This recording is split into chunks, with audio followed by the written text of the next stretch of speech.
মনে রং লেগেছে, বসন্ত এসেছে, খুশিতে মেতেছে জীবন। আরে আয় সবাই মিলে ভিজবো এই নালে নীলে, বাজারে বাজা মাদল আজ খুশির তালে তালে, ধিম টানা টানা না না না, আজ নাচি রে মন শোনে না মানা। হয়েছে হয়েছে, আর এত নাচতে হবে না। এখন যাও তো, তাড়াতাড়ি আমার জন্য খাবার নিয়ে এসো। আমার পেটে যে ইঁদুরগুলো দৌড়াচ্ছে।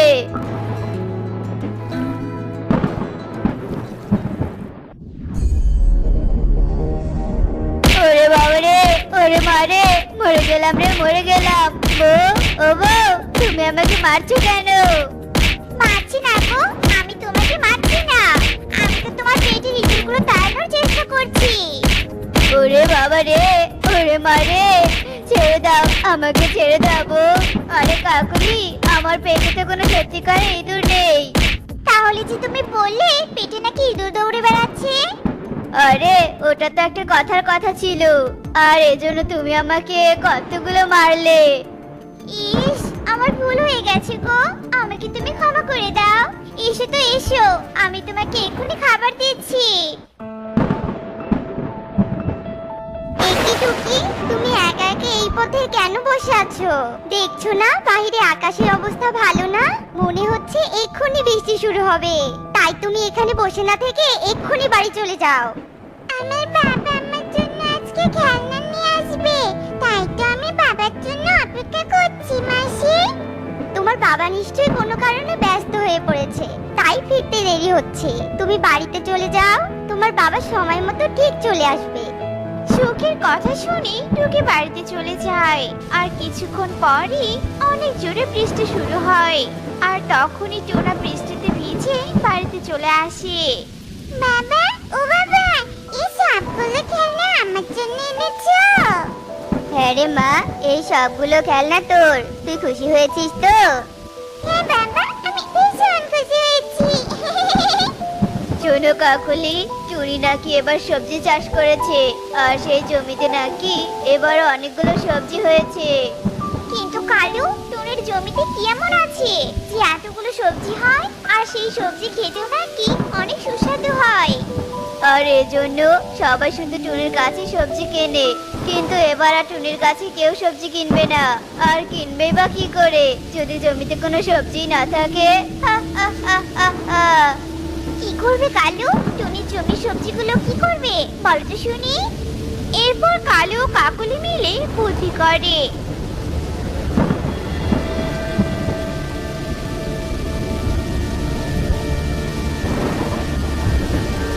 কাকুলি, এই সবজিগুলো আমরা কাল সকাল হতেই বাজারে বিক্রি করে দিব।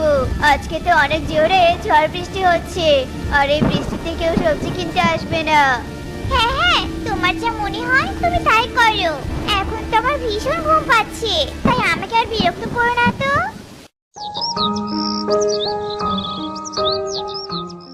শোনো তোতা, কাল আমার একমাত্র মেয়ের জন্মদিন, তাই আমি পুরো বনের পাখিদের নিমন্ত্রণ করতে চাই। আর এর জন্য অনেক সুস্বাদু সবজিও দরকার। আমার মেয়ে সবজি খেতে ভীষণ ভালোবাসে, কিন্তু এমন সুস্বাদু সবজি কোথায় পাবো? আমি আপনাকে সুস্বাদু এমন সবজির সন্ধান দিতে পারবো মহারাজ। আমাদের বনে এক গরিব পাখি আছে, আর তার চাষ করা সবজি খেতে অনেক সুস্বাদু। বাহ বাহ, এ তো ভারী সুখবর। ঠিক আছে তোতা, তাহলে এক্ষুনি যাও সেই পাখির বাড়িতে, আর তার সব সবজিগুলো কিনে নিয়ে এসো। এক্ষুনি যাচ্ছি মহারাজ। এ কি তোতা দাদা, তুমি আমার বাড়িতে এলে যে, কিছু বলবে নাকি? এরপর তোতা টুনিকে ঈগলের দেয়া হুকুমের কথা খুলে বলে। ঠিক আছে তোতা দাদা, তুমি কোনো চিন্তা করো না, আজ বিকেলের মধ্যেই আমি আমার জমির সমস্ত সবজি ঈগল রাজাকে গিয়ে দিয়ে আসবো। টুনির কথা শুনে তোতা সেখান থেকে চলে যায়, আর টুনি ও টোনা তখনই তাদের সবজির জমিতে চলে যায়। আমার কি সর্বনাশ হয়ে গেল! আমার জমির সবজিগুলো কে চুরি করলো? এখন আমি কি করব? আমি যে তোতা দাদাকে কথা দিয়ে ফেলেছি। কেঁদো না টুনি, এখন আর কান্নাকাটি করে কি হবে? এসো আমরা বাড়িতে চলে যাই। এরপর টুনি ও টুনা তাদের বাড়ির উদ্দেশ্যে যেতে থাকে আর তখনই আবারও প্রচন্ড বেগে বৃষ্টি শুরু হয়। কাকলি, আমাদের ঘরের চাল ফুটো হয়ে দেখো পানি পড়ছে। অনেকদিন থেকে আমরা আমাদের ঘরটা মেরামত করিনি, আর আজকে তো দেখি বারবার বৃষ্টি শুরু হচ্ছে। হ্যাঁ কালু, আজকে একটু বেশি বৃষ্টি হচ্ছে, কিন্তু এই বৃষ্টিতে যদি আমাদের বাড়িটা ভেঙে যায় তখন কি হবে বলো তো? বলতে না বলতেই কালুর বাড়িটা ভেঙে নদীতে পড়ে যায় আর তাদের বাড়িতে থাকা সবজিগুলো নদীর জলে ভেসে যায়। মরে গেলাম রে, মরে গেলাম। আমার পাটা বুঝি ভেঙে গেল রে। ওগো কাকলি, আমাকে বাঁচাও গো, বাঁচাও। চুপ কর হারামজাদা, তোর জন্য আজকে আমার এই অবস্থা। এতগুলো সবজি আমাদের এই ভাঙাচোরা ঘরে রাখতে হবে নাকি? আজকে এই সবজির ওজনের জন্য আমাদের ঘরটা ভেঙে গেল আর তোমার ডানাটাও ভেঙে গেল। হায় কপাল, এত কষ্ট করে টুনি সবজিগুলো চুরি করে নিয়ে এলাম, সেই সবজিগুলো বিক্রি করতে তো পারলামই না। অবশেষে নিজেদের ক্ষতি করে ফেললাম। এর জন্য টুনি বলে, অন্যের ক্ষতি করলে নিজেরই ক্ষতি হয়। অন্যদিকে দিন পেরিয়ে রাত হয়ে যায়, কিন্তু টুনি সবজি নিয়ে ঈগল রাজার বাড়িতে আসে না, আর এই জন্য ঈগল রাজা অনেক রেগে যায়। তোতা, এই তোতা, তুমি আমাকে বলেছিলে যে সবজি জোগাড় করার দায়িত্ব তোমার, তবে এখনো টুনি সবজি নিয়ে কেন আসছে না? শোনো তোতা, আমার মেয়ের জন্মদিন যদি সবজি না থাকার কারণে নষ্ট হয়ে যায়, তাহলে আমি তোমাদের সবার গর্দান নিব। ঈগল মহারাজের কথা শুনে তোতা অনেক ভয় পেয়ে যায় আর একটা মশাল জ্বালিয়ে নিয়ে টুনির বাড়িতে যায়। এই হারামজাদি টুনি, তুই আমাকে কথা দিয়ে কথা রাখলি না কেন? আর তোর জন্য মহারাজ আমার গর্দান নিতে চেয়েছে। শোন টুনি, আজকে ভোর হওয়ার আগে যদি তুই সবজি নিয়ে রাজসভায় না যাস, তাহলে মহারাজ তোর গর্দান নিতে দুবার ভাববে না। এরপর তোতা সেখান থেকে চলে যায়। ওগো, এখন আমি কি করব? এতগুলো সবজি আমি কোথায় পাবো? শোনো টুনি, এখন ভেবে কোনো কাজ হবে না। আজ ভোর হওয়ার আগেই রাজসভায় সবজি নিয়ে যেতে হবে।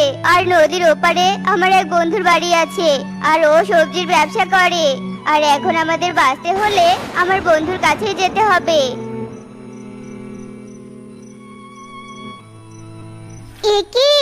আমি কি দেখছি? এতগুলো সবজি নদীতে ভেসে যাচ্ছে কেন? কে এই সবজিগুলো এভাবে নদীতে ভাসিয়ে দিয়েছে? শোনো টুনি, এক্ষুনি এই সবজিগুলো নদী থেকে তুলে মহারাজের কাছে পৌঁছে দিতে হবে। এরপর টোনা ও টুনি মিলে নদী থেকে সবজিগুলো তুলে নিয়ে রাজসভায় যায়। আর ঠিক সময় সবজি পৌঁছে দেওয়ার জন্য ঈগল রাজা টুনিকে অনেকগুলো টাকা দেয়। আর টাকাগুলো নিয়ে টুনি বাড়িতে চলে আসে।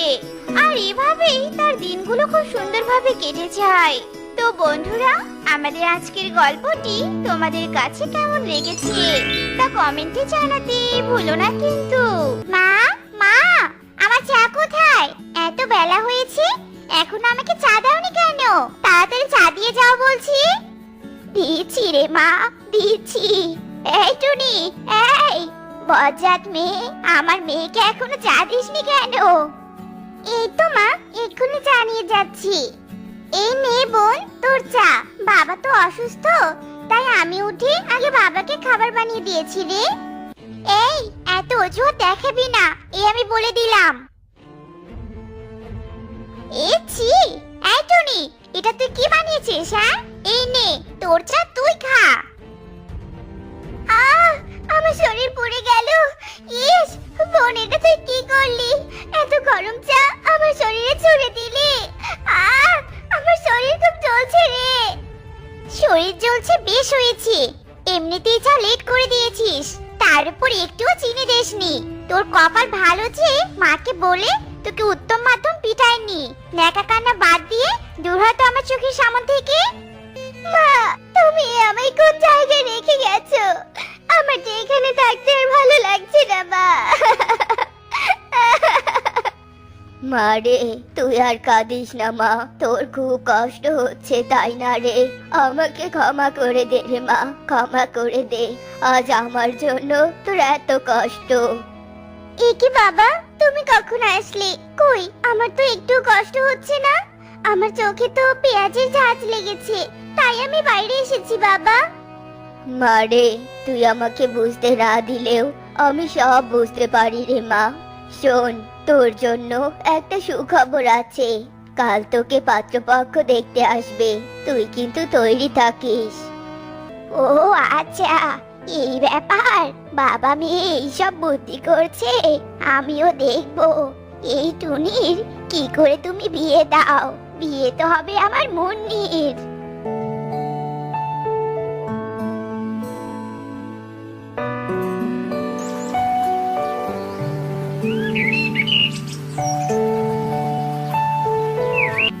আরে আরে, আসুন আসুন, আপনারা চলে এসেছেন। আপনাদের জন্যই অপেক্ষা করছি। বসুন, আমি আমার মেয়েকে নিয়ে আসছি। এরপর মিনু মুন্নিকে নিয়ে পাত্রপক্ষের সামনে আসে। রকি মুন্নিকে তেমন একটা পছন্দ করে না, কিন্তু রকির মা মুন্নিকে বেশ পছন্দ করে আর তাকে প্রশ্ন করতে থাকে। বাহ, ভারী মিষ্টি মেয়ে তো। মা, তুমি রান্না করতে পারো? আমি যদি বলি রান্না করতে পারি না, তবে তো আমার বিয়েই হবে না। হ্যাঁ হ্যাঁ, আমি সব রান্না করতে পারি। বাংলাদেশি, ইন্ডিয়ান, জার্মানি সব দেশেই রেসিপি জানি। এ কি বোন, তুই মিথ্যে কথা বলছিস কেন? তুই তো কখনো রান্নাঘরেও যাসনি, তাহলে রান্না পারিস কি করে বললি? জানিস না মিথ্যে কথা বলতে নেই। এই টুনি, এই তোকে এখানে কে জ্ঞান দিতে বলেছে? আসলে আমার মেয়ে সব কাজ করে। দেখছেন না আমার মেয়ে কত সুন্দর। চলুন এখন বিয়ের ডেটটা ঠিক করি। না না, এই মেয়ের সাথে আমার ছেলের বিয়ে দিব না। উপরে ফিটপাট, ভিতরে সদরঘাট। আপনার মেয়ে মিথ্যেবাদী। আমি আমি এই টুনির সাথে আমার ছেলের বিয়ে দিব। মা টুনি, তুমি ভীষণ লক্ষ্মী। যে ঘরে যাবে ঘর আলোকিত হয়ে যাবে। কি বললেন? আপনি আপনার ছেলের সাথে আমার মেয়ের বিয়ে দিবেন না? ওই কাজের মেয়ের সাথে বিয়ে দিবেন? বিয়ে দেওয়াচ্ছি আমি। দূর হয়ে যান আমার বাসা থেকে। আমার বাসার ত্রিসীমানা যেন আপনাদের আর না দেখি। এভাবেই দেখতে দেখতে বেশ কয়েকদিন কেটে যায়।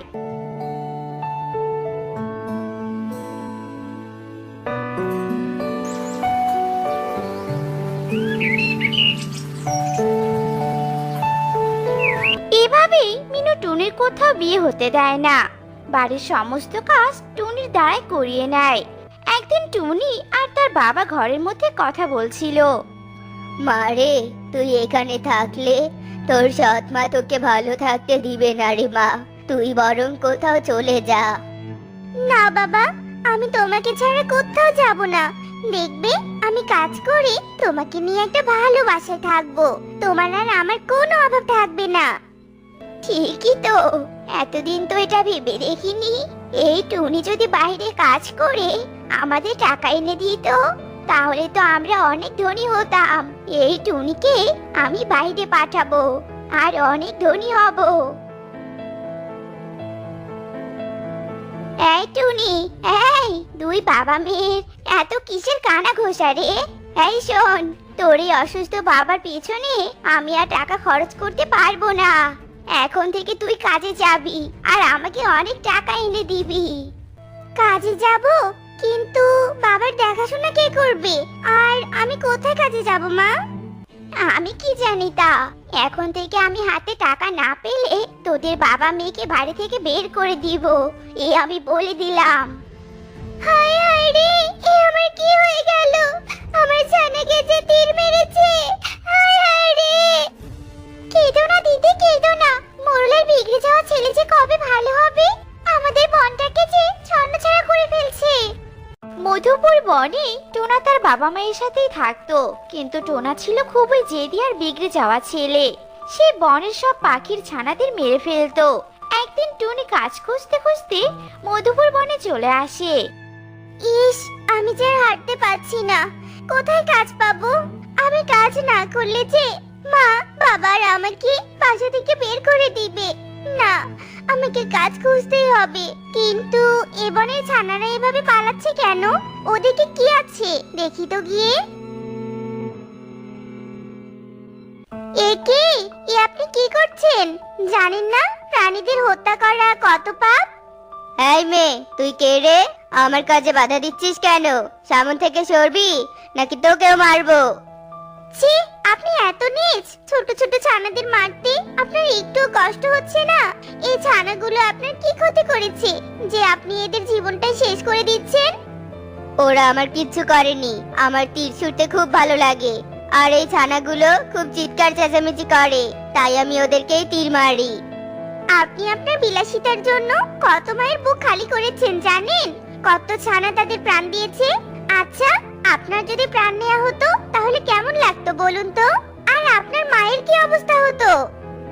না মানে আমি তো এভাবে কখনো ভেবে দেখিনি। আর সত্যি তো আমি কত অন্যায় করেছি, কিন্তু আমি এই পাপের প্রায়শ্চিত্ত করব কি করে? আপনি আপনার ভুল বুঝতে পেরেছেন, এটাই অনেক। আর কখনো বনের কাউকে হত্যা করবেন না, পারলে সাহায্য করবেন। কাজের খোঁজে আর কত দূরই বা যাবো, কোনো কাজই তো পেলাম না। টুনি যখন এসব বলে হাঁটছিল, তার সামনে একটা শুকনো কাঁঠাল গাছ ছিল। গাছটি পুরো শুকিয়ে গিয়েছিল। গাছটি টুনিকে দেখে বলে, এই যে মেয়ে, মনে হচ্ছে তুমি কোথাও যাচ্ছ। তুমি কি আমাকে সাহায্য করবে? আমি যে পানির অভাবে পুরো শুকিয়ে গেছি। আমার গাছের গোড়ায় পানি না দিলে যে আমি মরেই যাব। চিন্তা করো না কাঁঠাল গাছ, আমি তোমার গাছে পানি দিচ্ছি।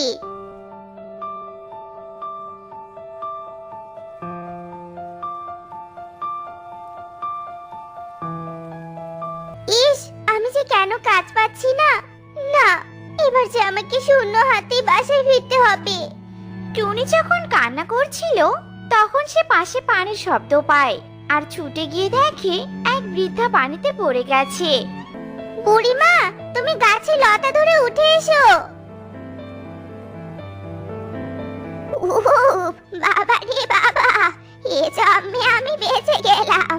কিন্তু বাছা, তুই কে রে? ছোট পাখি হয়ে আমার প্রাণ বাঁচালি।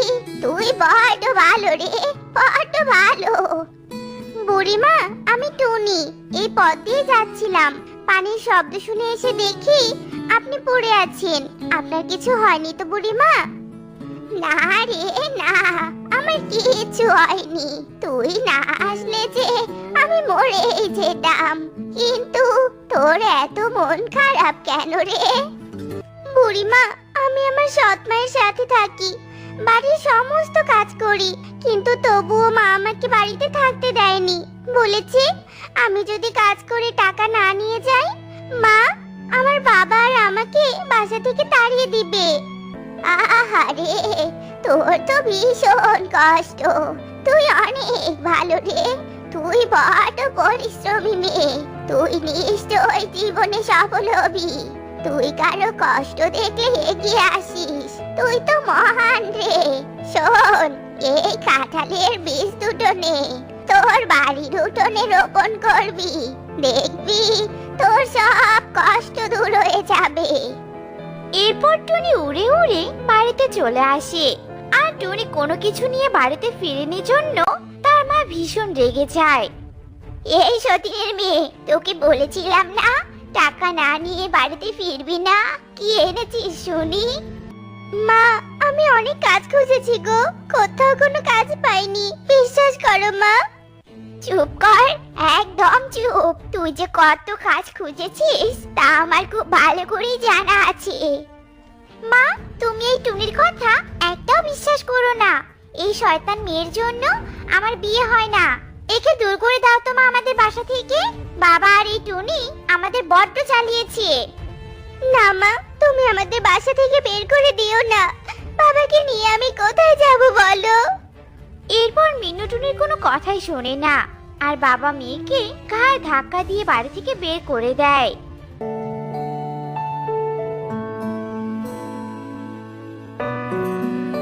বাবা, এখন আমরা কোথায় যাব? আচ্ছা, বুড়িমা তো কাঁঠালের বীজ দিয়েছিল।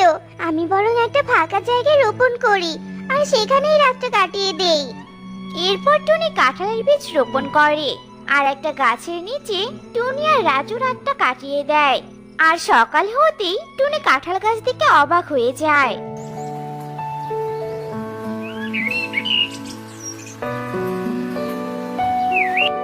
বাবা বাবা, ওঠো বাবা, এই দেখো কাঁঠাল গাছে রং করা কাঁঠাল। কি অবাক করা কাণ্ড! কিন্তু আমি তো রাতেই বীজ রোপণ করেছি, এত তাড়াতাড়ি কি করে বড় হয়ে গেল? মারে, সবই তোর কষ্টের ফল। তোর পরোপকারীর ফল পেয়েছিস রে মা তুই। চল, আমরা একটা রং করা কাঁঠাল পেড়ে খাই। সে কি স্বর্ণমুদ্রা? তাহলে কি বুড়িমা তাকে বাঁচানোর জন্য আমাকে এভাবে সাহায্য করলো? বাবা, বাবা দেখো, আমাদের আর কোনো কষ্ট থাকবে না বাবা, আমাদের আর কোনো অভাব থাকবে না। আমরা এই স্বর্ণমুদ্রা বিক্রি করে সুন্দর একটা বাসা বানাবো, আর সেখানেই তুমি আর আমি থাকবো বাবা। যেই বলা সেই কাজ। টুনিরা রং করা কাঁঠালের স্বর্ণমুদ্রা বিক্রি করে ধনী হয়ে যায়। টুনি তার পরিশ্রমের মাধ্যমে সৌভাগ্য নিয়ে আসে। টুনির সৎমা এসব দেখে ভীষণ জ্বলতে থাকে। না না না না, এই টুনিকে আমি কিছুতেই ভালো থাকতে দিব না। ওর এই কাঁঠাল গাছ আমি কেটে দিব।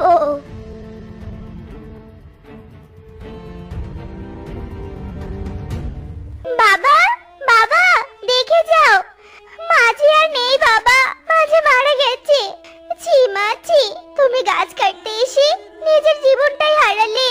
এত লোভ তোমার ছিল মা, এত লোভ ছিল।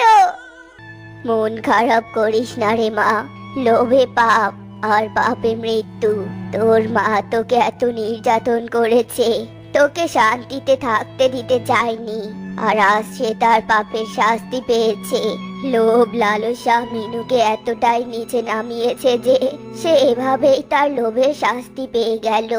আসলে এজন্যই লোকে বলে পাপ কখনো বাপকেও ছাড়ে না। তো বন্ধুরা, আমাদের আজকের গল্পটি তোমাদের কাছে কেমন লেগেছে তা কমেন্টে জানাতে ভুলো না কিন্তু।